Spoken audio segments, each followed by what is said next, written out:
Africa's generals. The rise of the military elite. January 2022, Guinea. Special forces storm the presidential palace. Soldiers shoot into the air to disperse protesters. Then a military officer stands before a sea of reporters and announces the president is no longer in charge. This is not an isolated incident.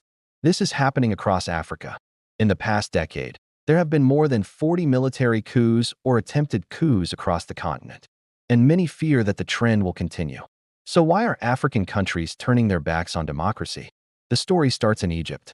On July 3, 2013, millions of Egyptians take to the streets demanding the resignation of Mohamed Morsi, the country's first democratically elected president.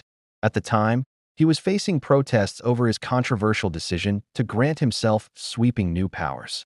But that doesn't matter. For some, it's about getting rid of democracy itself. Adli Mansour, a former judge and member of the Supreme Constitutional Court, leads a group of senior officials who call for Morsi's removal. The army backs the movement and eventually ousts Morsi. Mansour becomes interim president and swears to uphold democracy. But then he doesn't hold any elections for 3 years. Some believe he is stalling to prevent Mohamed el-Sisi, the defense minister, from running the country. Others think Mansour is simply trying to stay in power as long as possible. Either way, this is not how democracy is supposed to work. Meanwhile, on the streets, people are demonstrating against Mansour's government. But they're also protesting the removal of Morsi. It seems that at least for now, the Egyptian people want neither Mansour nor Sisi to lead them. They want someone else entirely. And in 2014, they get him. Abdel Fattah el-Sisi wins the election in a landslide and becomes the new president of Egypt.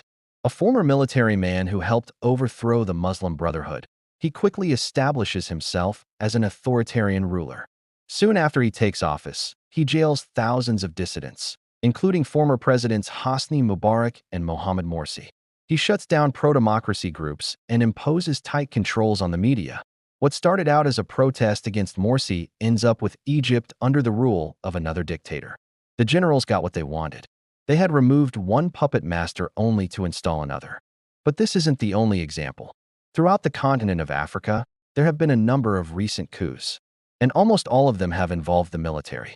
In Mali, soldiers seize 2 airports and demand the resignation of President Ibrahim Boubacar Keïta.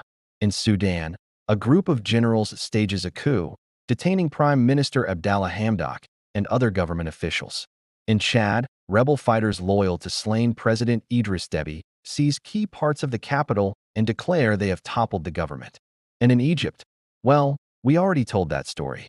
These are just a few examples of what has become an all too frequent phenomenon in Africa: military coups. And this begs the question, why do these African leaders keep supporting the military? After all, they were elected by the people to represent the interests of their nations. Why are they abandoning their posts? Well, as it turns out, they aren't necessarily eager to leave. In fact, many of these African presidents have tried to hold on to power by any means necessary. But their efforts have been thwarted by something they can't control: the military. Take, for example, Teodoro Obiang Mang of Equatorial Guinea. In August 2022, he survived an attempt to overthrow him when a group of soldiers seized a radio station and announced they had formed a new government. Although the rebels failed to gain much support from the public, Obiang Bega took notice. He knew he couldn't rely on the loyalty of his military to protect him, so he began purging officers suspected of disloyalty. He fired dozens of them and replaced them with younger, more pliant recruits. Obiang Bega may have survived this particular challenge, but it's likely only a matter of time before the next one comes along. That's because the military is becoming increasingly powerful in Africa. It's a trend that has been building for decades. Since the end of the Cold War, many African militaries have grown larger and better equipped than ever before. They've taken on new roles in peacekeeping operations and humanitarian missions, and they've become more professional thanks to training from Western partners. But as they've become more powerful, they've also become more ambitious. Many African militaries are now seeing themselves as regional powers, brokering peace deals, fighting rebel groups, and even toppling governments. This trend is driven by a number of factors.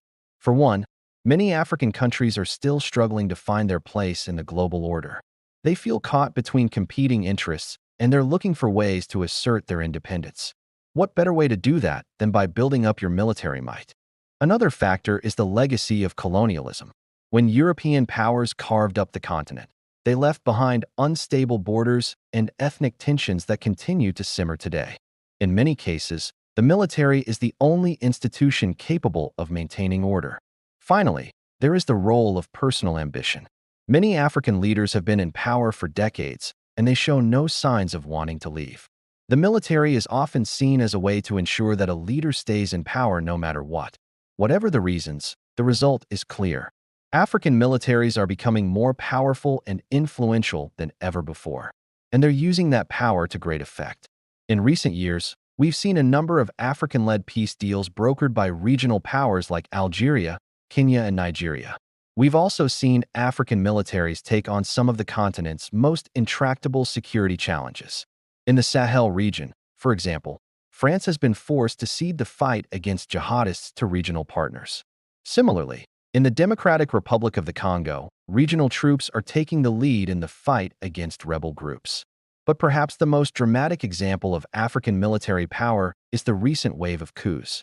In the past decade, there have been more than 40 military takeovers across the continent. And it's not just small, obscure countries that are affected. Even heavyweights like Egypt and the Gambia have seen military coups in recent years. Of course, many of these coups have been condemned by the international community. But the fact is that they keep happening.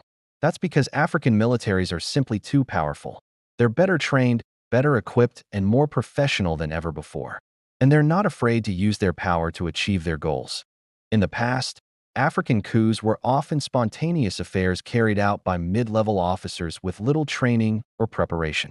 Today, by contrast, coups are carefully planned operations involving high-ranking officers and sometimes even the support of entire military regions. They're also justified in terms that resonate with ordinary Africans. Many of today's coups are sold as a way to restore democracy or to fight corruption or to protect national security. And ordinary Africans are often sympathetic to these goals. That's why so many people have taken to the streets to protest against their country's leaders in recent years. But here's the irony. While African militaries may be popular among the people, they're not necessarily popular with other African leaders. Many African presidents are wary of their neighbors' growing military might, and they retaking steps to protect themselves. One way they're doing this is by strengthening their own militaries.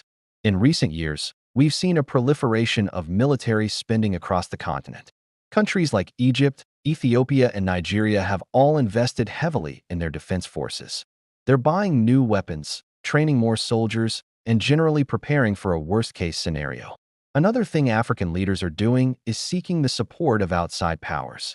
Many are hoping that their allies will come to their rescue if things get bad. And that's exactly what happened in the Central African Republic. In March 2023, President Faustin Archange's Touadéra faced a major challenge when rebel groups launched an offensive to capture the capital.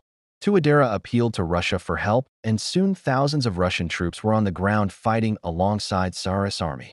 Eventually, the rebels were defeated and Touadéra remained in power. So for now, it seems like the African military elite is winning. They've taken control of many countries, and they've forced their leaders to make concessions. But this situation is not sustainable. African militaries are simply too powerful, and they're growing more powerful by the day. Eventually, they will face a major challenge that they cannot overcome. And when that happens, the generals will be waiting in the wings ready to take power. Are generals the new presidents? That's 1 minute. See you tomorrow. Subscribe, like, comment on our YouTube channel Afrorize TV.